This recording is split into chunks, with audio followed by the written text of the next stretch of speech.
all my beautiful earthly friends.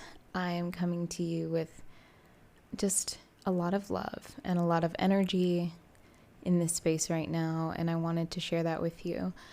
I was sitting outside, looking, observing, being with the moon, and it's a full moon today. At least it's now actually waning from a full moon in tropical Aquarius. And I know that the moon was doing some funky things as far as aspects go, but I have actually found this to be a very nice, a very beautiful full moon. It is in my 11th house of community, friends, my network, the people that I communicate my love to, my expressions to, the people who share their expressions with me as well. And it's been a very beautiful couple of days of getting to exchange love with people and see different parts of myself come alive with people after being in a phase that was so hermited and closed off and just hidden away.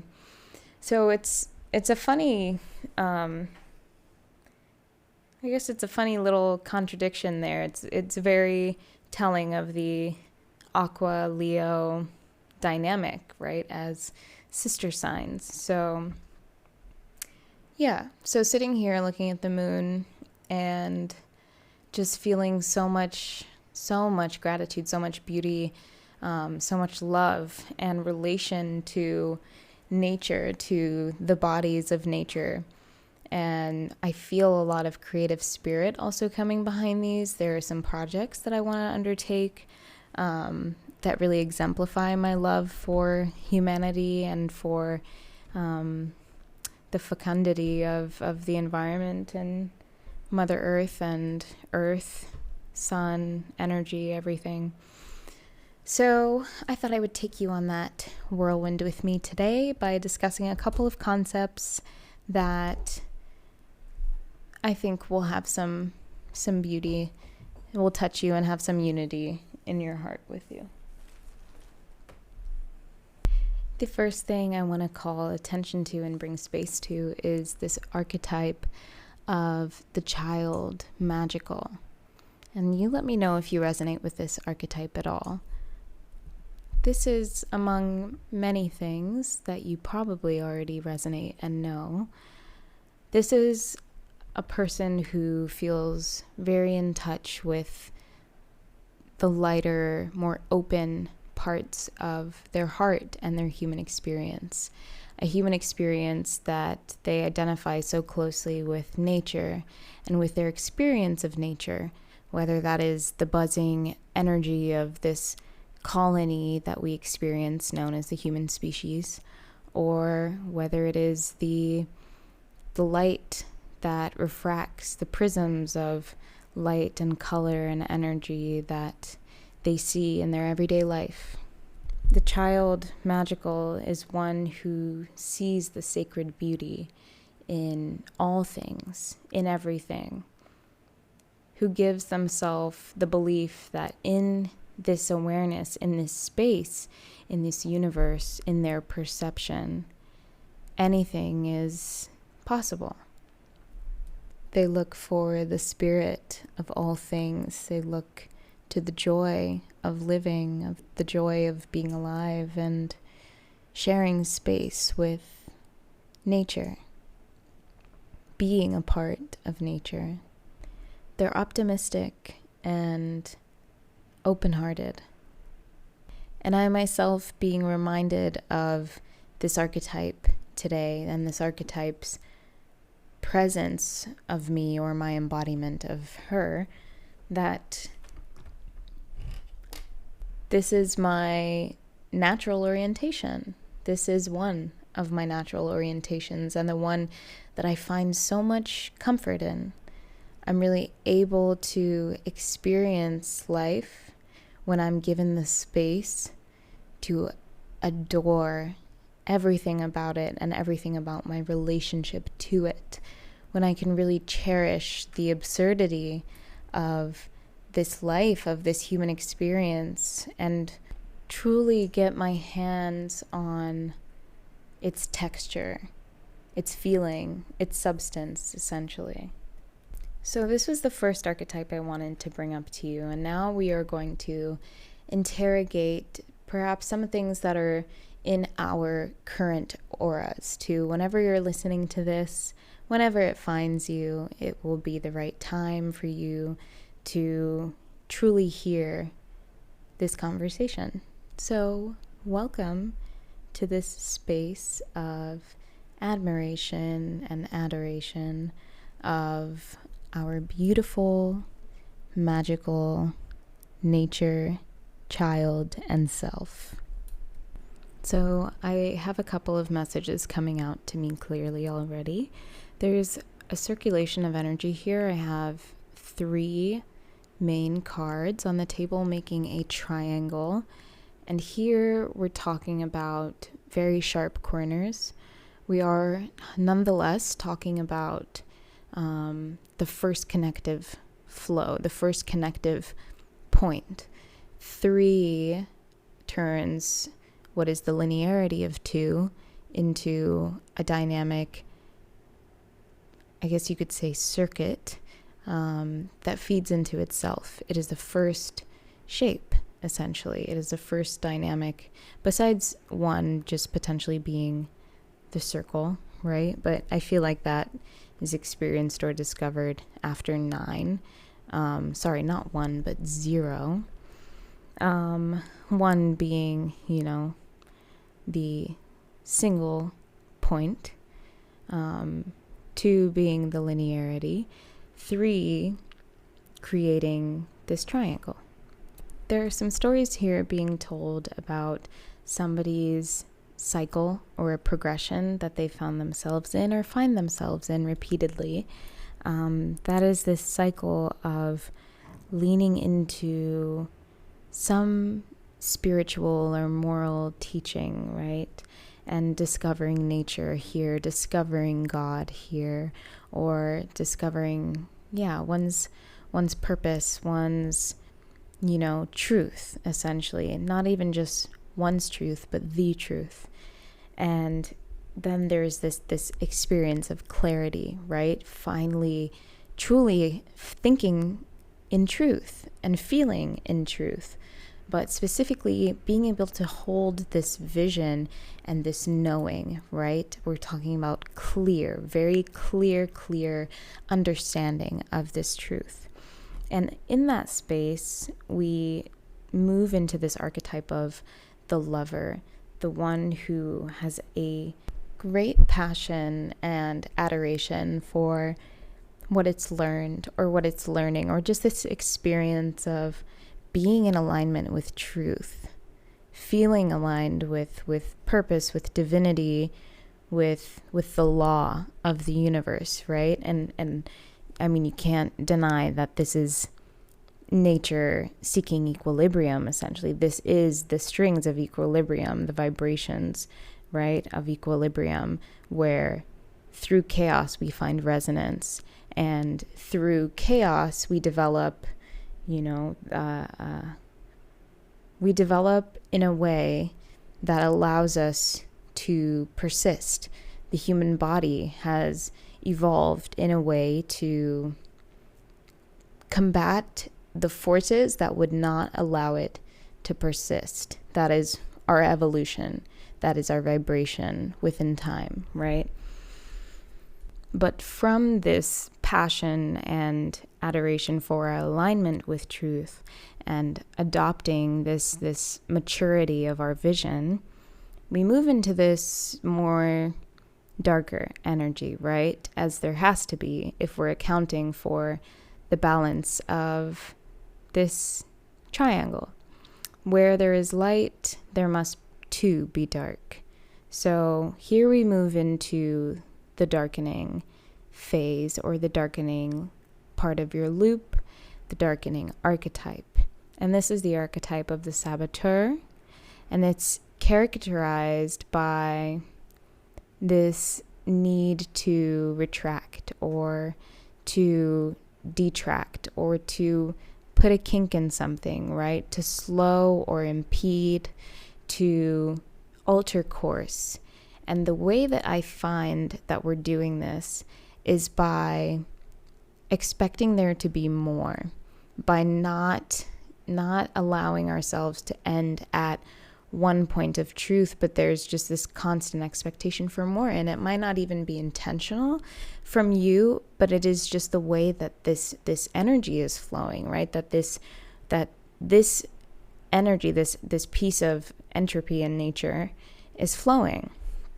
And that is that after we reach this culminating point of clarity or conclusion to our abstract deductions, we think that we don't know it all. And that's necessary, right? That's important. And I'm not going to discount that at all. All I'm doing is explaining how in this pattern, this conflict of light and dark, and in this movement of energy, this is just how it may show up for us.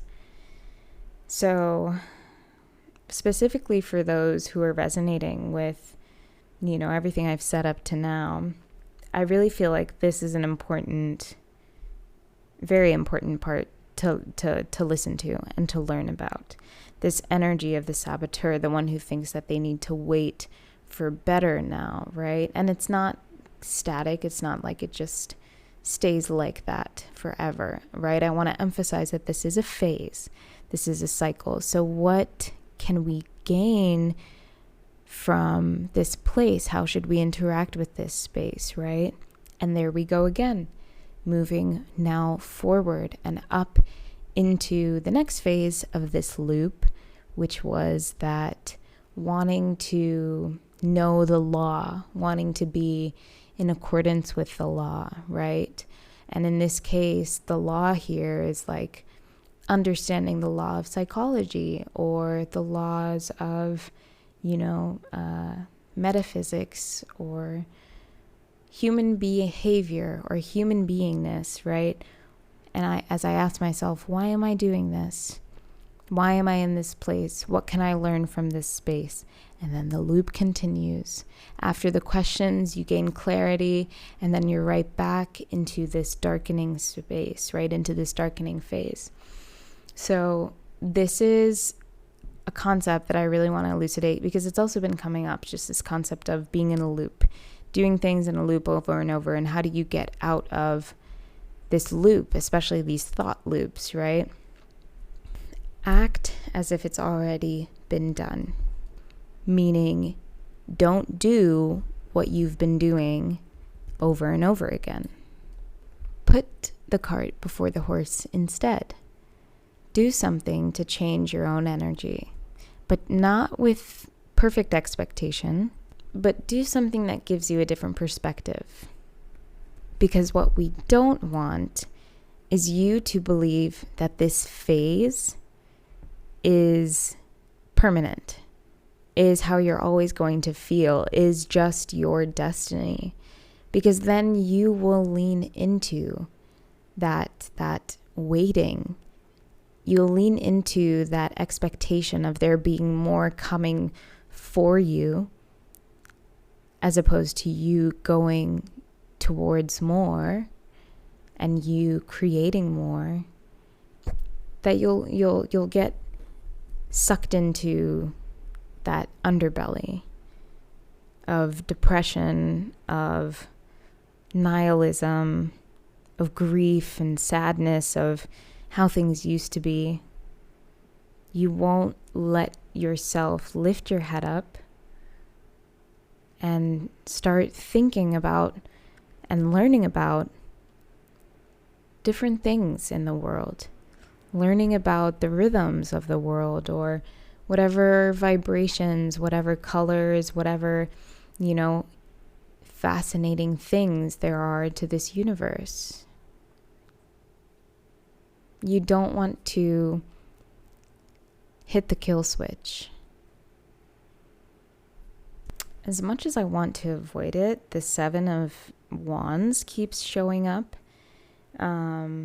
And it's a very aggravating card for me right now, which is why I'm trying to avoid it, because I don't want to see this energy of forced effort. And it just, it looks like somebody trying to dig a hole with a 2-inch pole. Like it doesn't make sense. The effort is forced. It looks just unpleasant and wasteful. It looks like wasteful energy to me.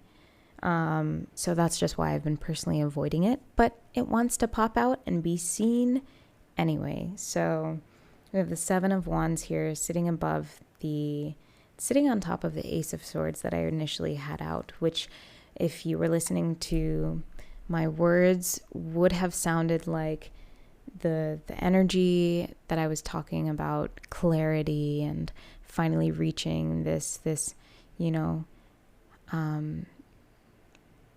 I wanted to say pinnacle of awareness or clarity of thought, right?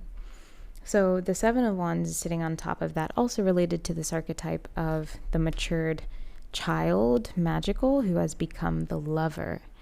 So then we also have the Queen of Pentacles with this lover, and I think it goes so well with, at least I'm resonating very much with this Queen of Pentacles next to the lover, because I am an earth sign and I absolutely resonate with all of the earth sign energies and qualities. And to see a child magical grow into this loving embodiment of nature's ability to nurture and care for itself is just very fulfilling for me.